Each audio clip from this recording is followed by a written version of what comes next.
7:42 on a Monday morning. An 18-wheeler backed into the yard at Caldwell Powertrain. The driver tossed a delivery slip onto the bench and said only one thing. CEO Verrain signed it. She said a backwoods mechanic could keep the trash. He turned and unlatched the trailer. 6 engine blocks sat dust-covered and dented, lined up like corpses on the concrete floor. Holt walked to block number 3. He wiped dust from the casting mark. His hand trembled. Not from shame, from recognition. 4 years ago, he himself had assembled this block. 5 weeks from now, she would have to take back every word. Stay with me to the end. Subscribe. The truck left the lot at 7:58. The block stayed. Holt stood among them for a long time. The shop was quiet except for the tick of a cooling exhaust pipe outside. He moved from one to the next, reading the serial numbers under his breath. 0017, 0022, 0041, 0046, 0053, 0068. He knew every one of them. He had signed every one of them. By 8:30 he had pulled the bay doors closed. The next morning, a charcoal Range Rover came up Sweeten Creek Road and parked in front of the shop. Maren Verrain stepped out alone, a leather folio under her arm. She did not knock. She walked straight to the workbench where Holt was cleaning a wrench, and she set down a single sheet of paper. My counsel needs a supplementary waiver. Same terms as Monday. Sign here. Holt set the wrench down. He did not look up at first. He read the supplement line by line. Maren watched him with the flat patience of someone who had never, in her adult life, had to wait for a mechanic to finish reading. Take your time, Mr. Caldwell. I'm sure the language is unfamiliar. He did not answer.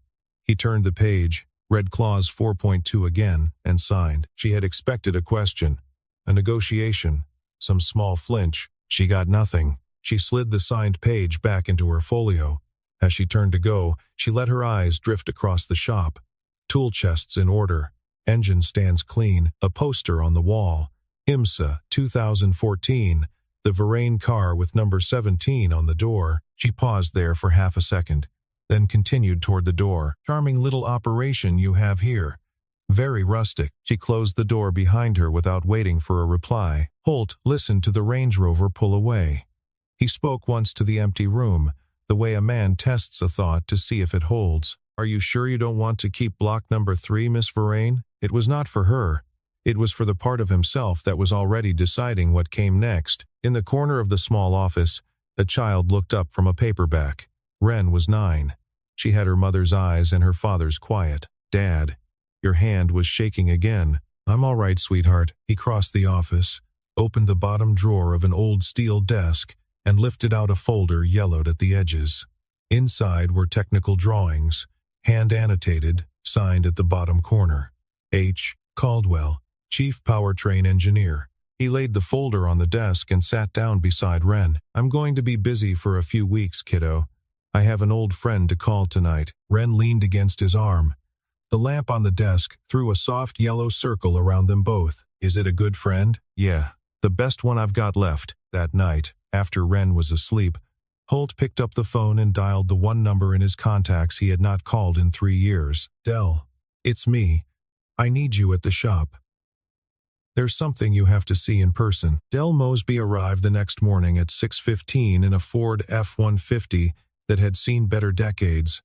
He walked into the bay, stopped 4 steps inside, and did not speak for a full minute. He crossed to block number 3, knelt, read the serial, and looked up at Holt with wet eyes. Verrain was actually going to throw them away. Holt handed him the disposal contract. Dell read it once and shook his head slowly. 4 years of your life. Right here, on this floor. He stood, brushed the dust from his knees, and turned to face Holt fully. You need to hear something. Wallace Verrain picked you himself in 2009. 3 other candidates were already vetted. He overruled the whole engineering committee for you. He told me once you were the only man he had ever met who understood what a heritage engine was supposed to feel like. Holt did not answer. He had known some of this, not all of it. And the reason you left in 2018, it was not only Eleanor. The board, mostly Voss, sat on your severance for 93 days while she was getting sicker. $2.4 million. They told you it was contingent on a non-compete you could not sign without giving up your own designs. You walked away with nothing. Wallace was in Geneva when it happened. He came back to fire Voss, and he had a stroke before he could finish the paperwork. Holt set both hands flat on the bench. Maren doesn't know any of that. She doesn't know who you are. She doesn't know who Voss is. She walked into her father's company a year ago, with grief in one hand and a balance sheet in the other, and Voss has been steering her ever since. I'm not going to tell her. Dell studied him for a long count. You're going to fix 6 engines and let her think you're a mechanic she insulted. I'm going to fix 6 engines because they deserve to be fixed. The rest is hers to figure out. Dell exhaled, long and slow. All right. What do you need? Crankshaft for number 5, sleeves for number 1, and your hands for 8 weeks. You've got them. That same evening, in a glass-walled office on the 32nd floor in Charlotte, Maren sat at her desk reviewing a quarterly forecast. She closed the laptop and let her eyes drift to the framed photograph on the credenza. Her father, Wallace, in 2014, standing beside a man in a white lab coat and safety glasses. The other man's face was half hidden by a hard hat brim. She had passed that photograph 1,000 times. She had never asked who he was. She turned off the desk lamp and gathered her coat. At Caldwell Powertrain, Wren carried 2 mugs of cocoa out to the bay. She handed one to Dell. Dell crouched down to her height. Your daddy used to build engines that won races, he told me. He didn't tell you the whole story. Your daddy is the only man left who knows how to bring these back to life. Wren considered this with the gravity only a 9-year-old can muster. Then I'll bring him cocoa every night until he's done. Dell laughed for the first time in months. Holt watched them both from the bench, and for the first time in 4 years, he did not feel alone in his own shop. By Thursday of the first week, Holt and Dell were running on 14-hour days. Block number 1 was on the machining table. Block number 5 had been stripped down to the bare casting, waiting for its custom crankshaft. Holt's hands moved with the certainty of muscle memory 8 years old. That morning, Maren's assistant called. Counsel needed one more signature, and Miss Verrain would prefer to handle it in person at a neutral location, the Double Mountain Coffee House, downtown Asheville, 10 o'clock. Holt washed his hands twice. He did not change his shirt. The flannel had a streak of black across the cuff that would not come out, and he did not pretend it would. The coffee shop was full at 10. Morning regulars at the window bar. A book club at the long table. 2 tourists at the counter. Maren had taken the center table on purpose. She sat with her corporate counsel on her left and 2 junior associates on her right. 3 leather folios stacked between them. A cappuccino steamed in front of each of the 4 people on her side of the table. Across from her, an empty chair, and beside it a glass of water already poured. Holt walked in at 5 minutes past 10. The bell above the door rang once.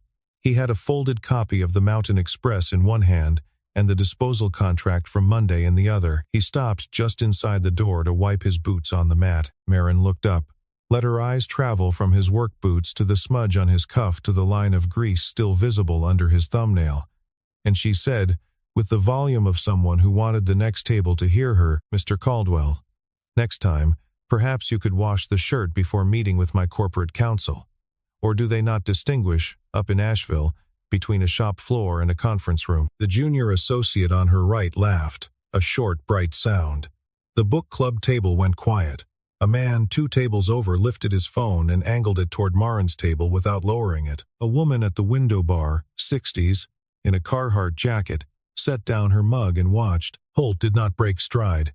He crossed the room at a steady pace, pulled out the chair opposite Maren, sat down, and set his folded newspaper on the table beside him.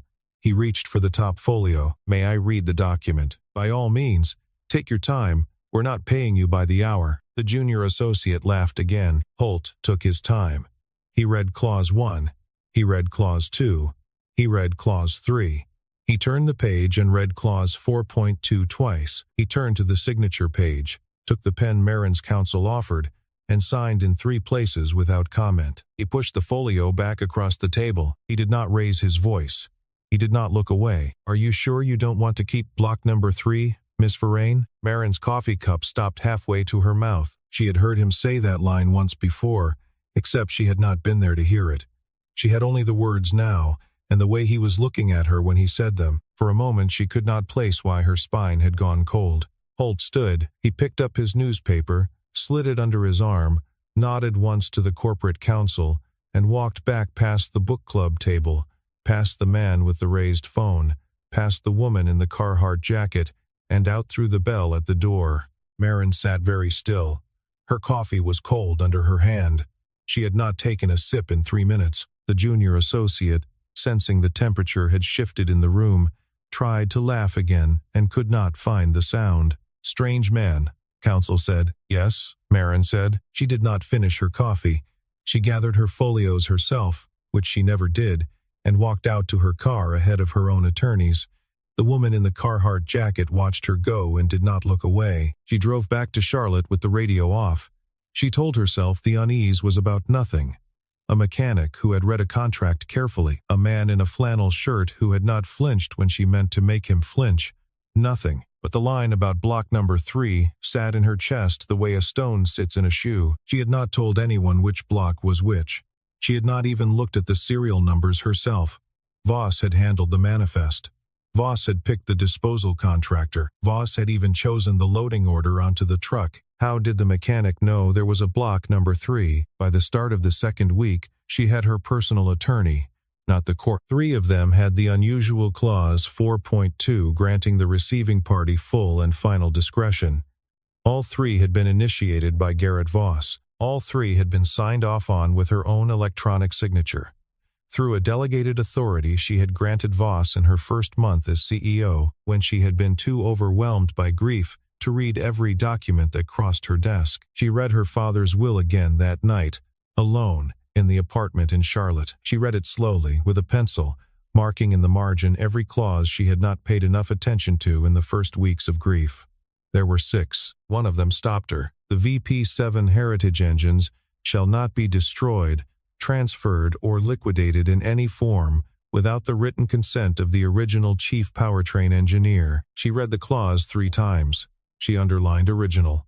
She underlined chief powertrain engineer. She did not know who the original chief powertrain engineer was. She had never thought to ask. On Wednesday, she drove back to Asheville without telling her office. She walked into Caldwell Powertrain at 4 in the afternoon, and the first thing she saw was Del Mosby standing at the parts bench, sorting valve springs into 2 trays, one labeled keep and one labeled replace. She knew him. 22 years at Varane. She had seen him at her father's funeral. He had stood at the back of the room and had not come forward to speak to her. "Mr. Mosby." Del looked up. He glanced once at Holt, who gave the smallest nod, and then he looked back at Maren.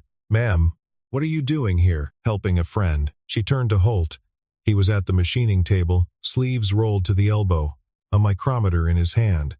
Block number 3 sat on the bench beside him, honed, oiled, lifted onto a clean cradle. It no longer looked like a corpse. It looked like something waiting. "Who are you, Mr. Caldwell?" "A mechanics."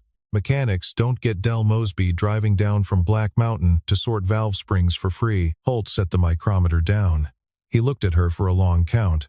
He did not answer. She held his gaze longer than she had held anyone's in a year. She did not feel anger. She did not feel suspicion. She felt something she did not have a name for. She left without asking again. That night she pulled the framed photograph off the credenza and held it under the desk lamp.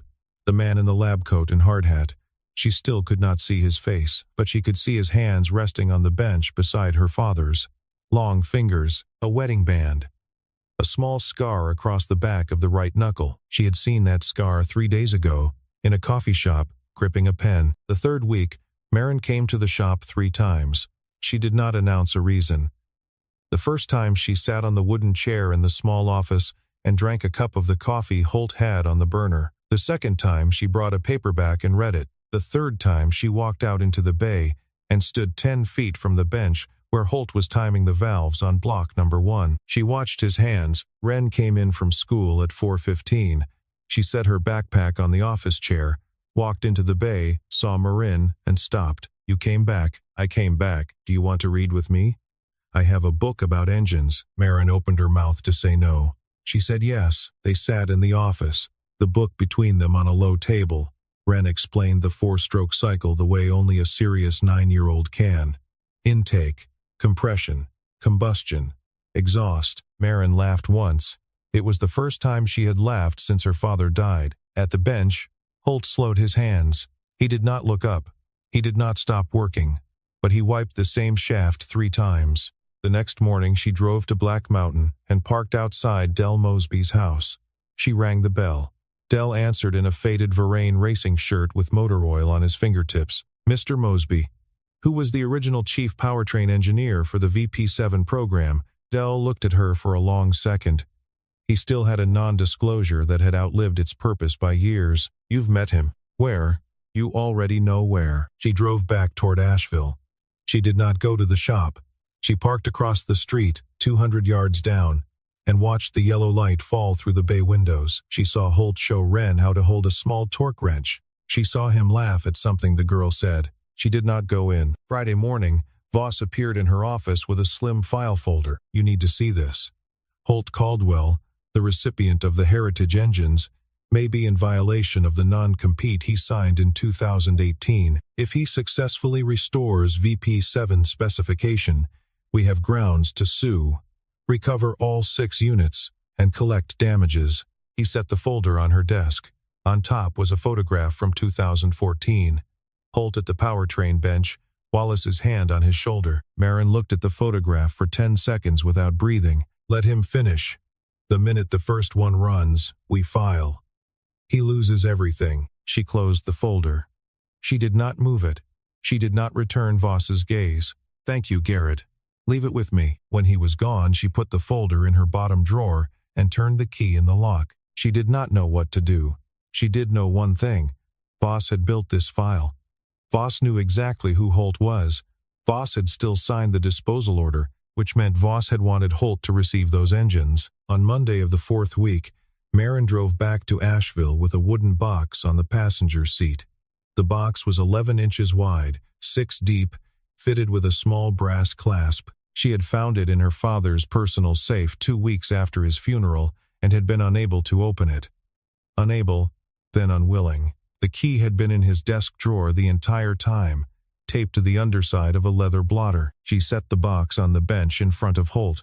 Her hand stayed on the lid for a moment before she lifted it away. My father kept this in his private safe.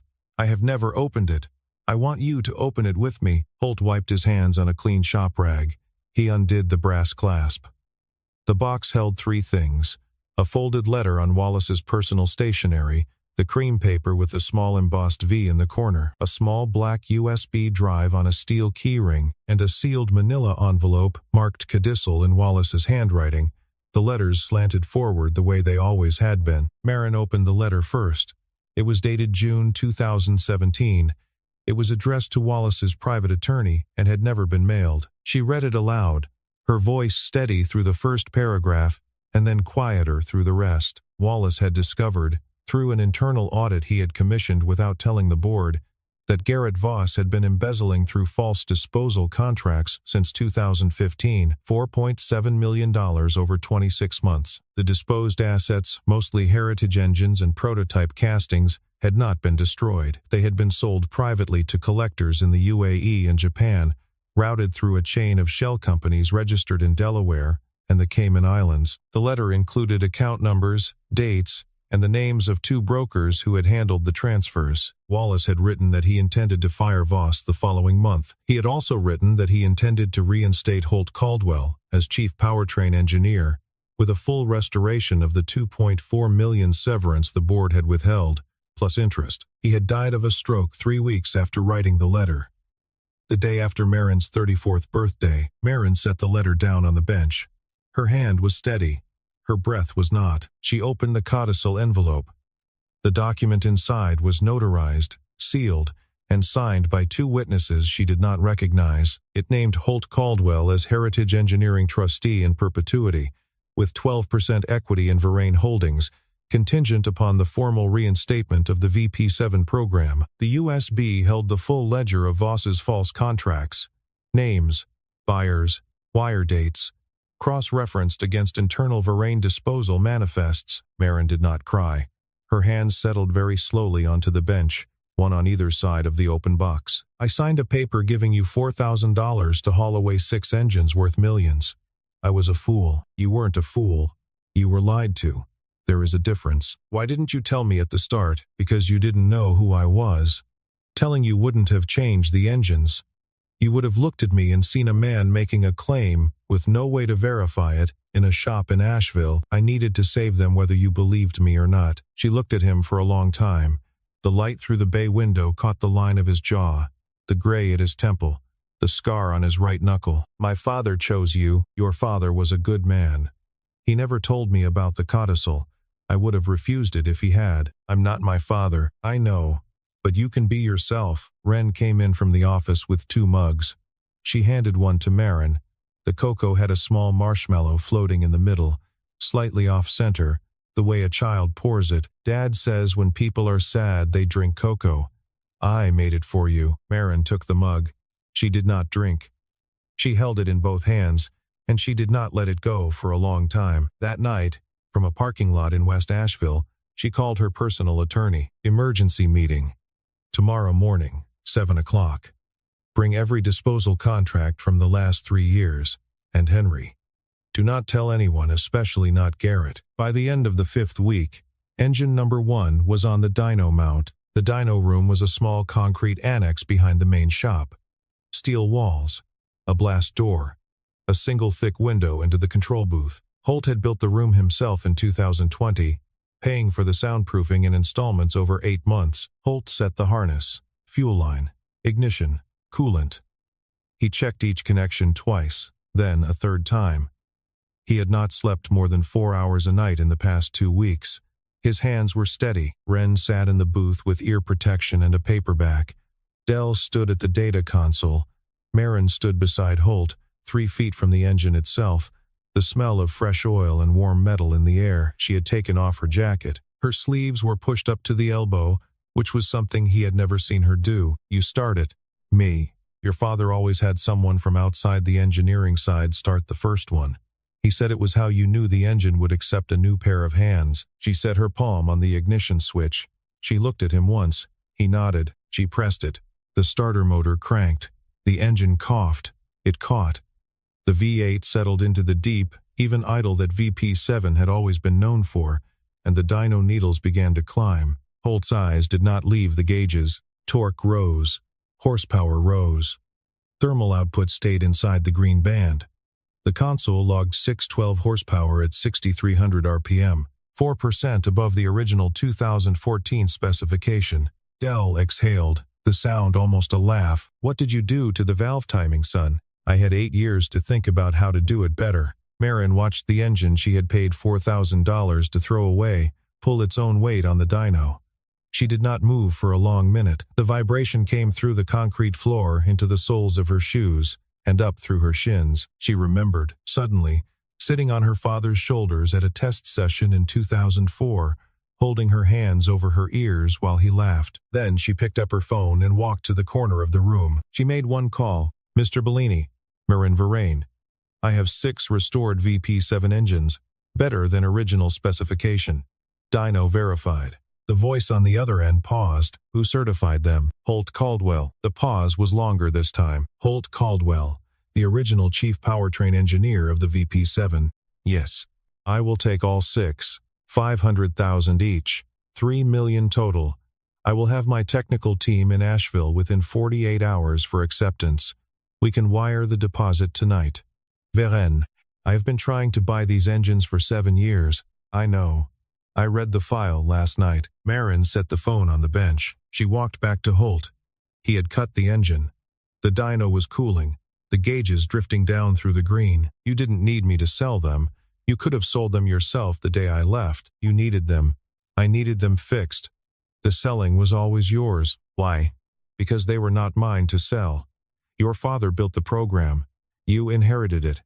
I only built the engines. She did not answer. She put a hand on the cooling shroud and held it there until it stopped being warm. That Monday evening, Voss came to her office in Charlotte with a sealed envelope and a soft, satisfied smile. He had brought 2 of his own attorneys. He had brought a press statement. I think we're ready to file. Caldwell completed the first engine yesterday. We have him. Marin slid an unmarked folder across the desk to him. It was not the folder he had given her 2 weeks earlier. He opened it.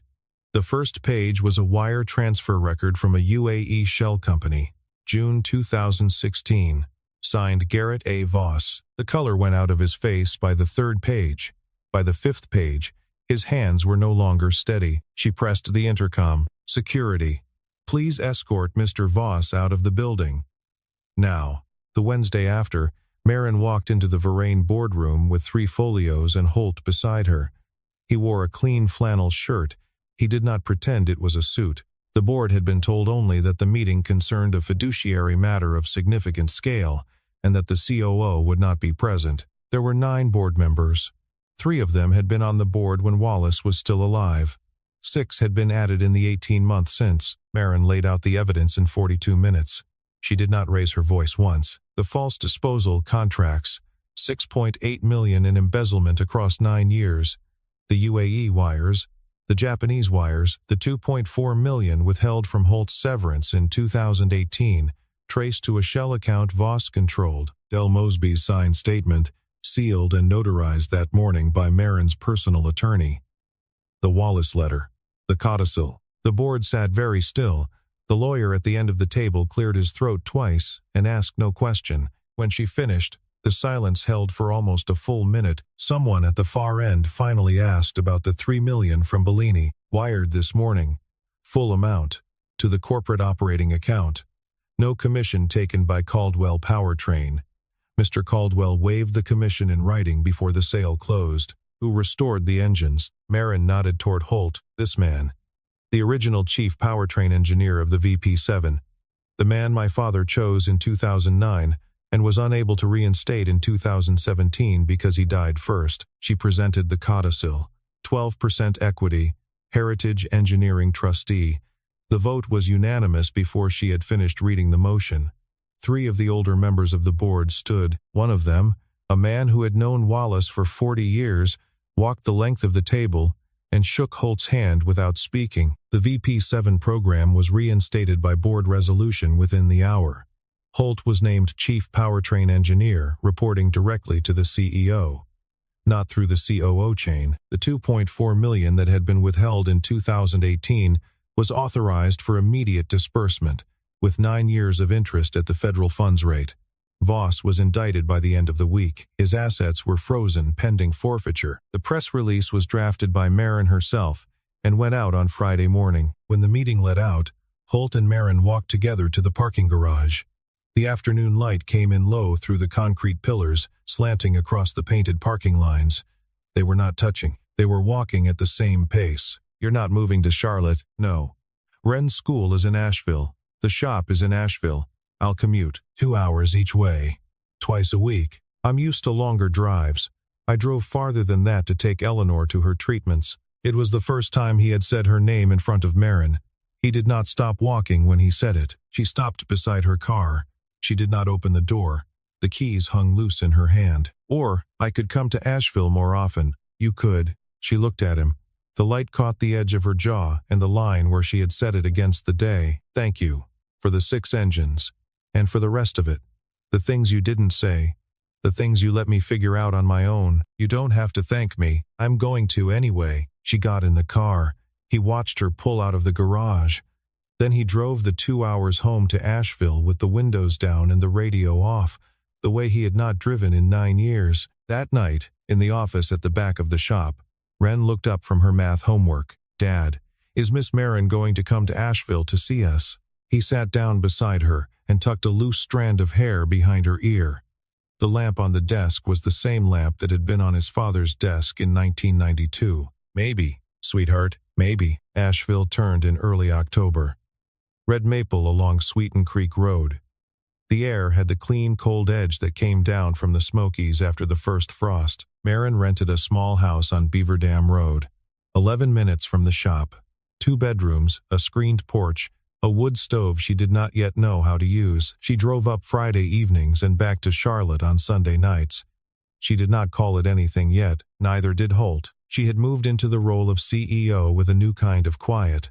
The board had stopped second-guessing her after the Voss meeting. She had hired a new COO from outside the company, a woman who had run powertrain for a small Italian manufacturer for 9 years. Marin spent Tuesday mornings on the phone with her, going through the program reinstatement line by line. On Saturday mornings, she let Ren teach her how to peel apples.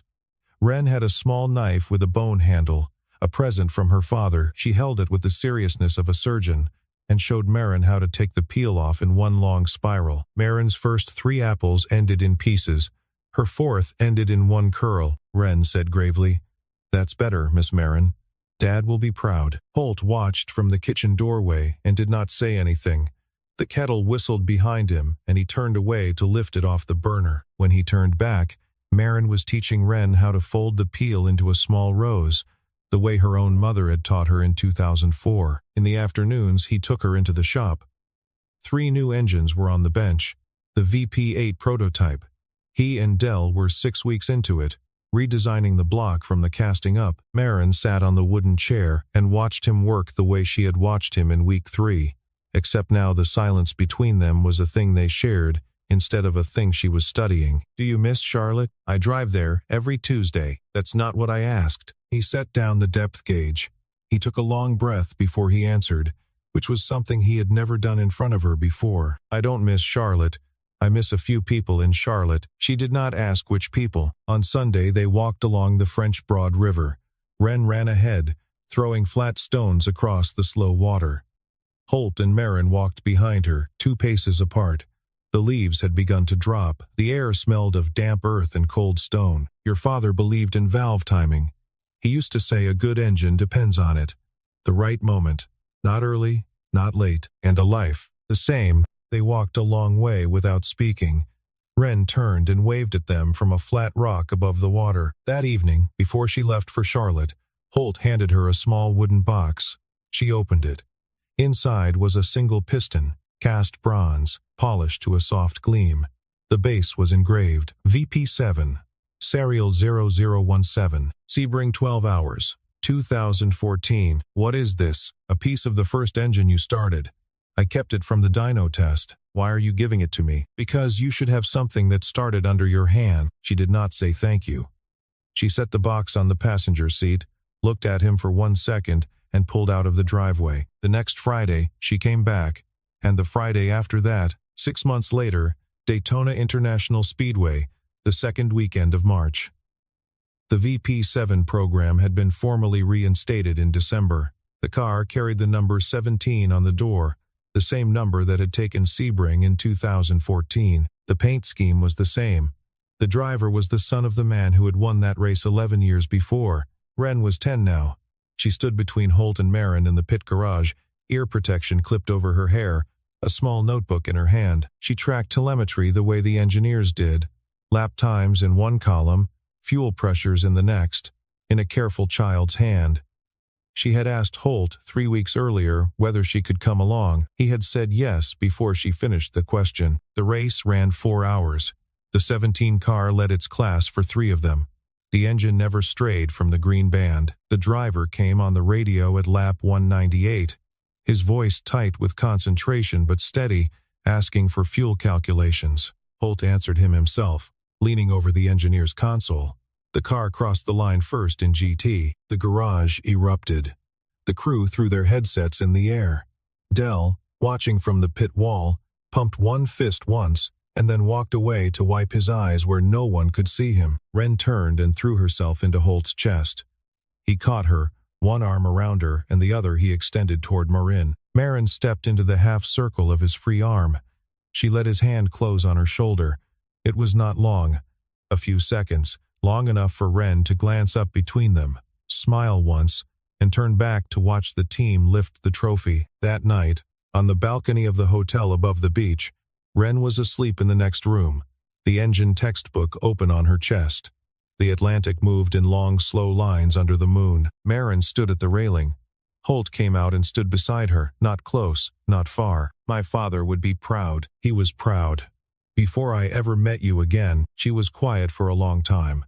The wind off the water moved the loose hair at her temple. "You know, I signed a piece of paper giving you $4,000 to haul away 6 engines. I called you a backwoods mechanic. In a coffee shop, in front of 3 lawyers and a room full of strangers. In the end, those 6 engines brought me here. It wasn't the engines that brought you here. What was it?" He did not answer. He looked at her. She understood. She did not need the words. They stood at the railing for a long time without speaking. The wind off the water moved her hair against her cheek. He did not reach for it. She did not move away. She placed her hand on the rail beside his, not touching. Close. He thought then about what Wallace had said in the shop in 2017. A good engine depends on valve timing, the right moment.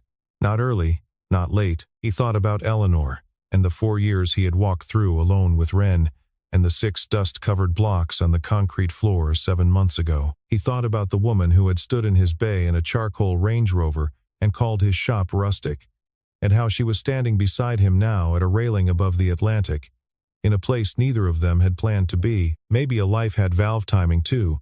Maybe Marin had come not too early and not too late. Maybe she had come exactly when he was ready to let another person walk into the shop without breaking what he had carefully kept. She turned her face toward him in the dark. She did not say anything. The waves kept their long even rhythm below them. In the next room, Wren slept with the engine book rising and falling on her chest. Some things did not need to be lit to be known.